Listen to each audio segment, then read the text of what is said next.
中国的这个60岁以上的这个老年人口啊，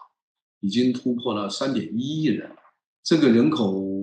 数量占全国总人口的大概是22%左右，但这个数量已经快接近全美国的这个整个国家的人口数量，而且目前这个数量还在继续的增加。那么这些人口对于这个医药的这个需求啊，都是非常强的。非常强。现在年轻人是很难理解这个中老年人的这个医药的需求的啊。比如说，我看到像我们的父辈，就是我的母亲啊，现在80多岁了，现在她每天是饭都可以不吃，但是这个药她一定是要吃的。所以老年人口对于这个医药的这个需求，它可是刚需，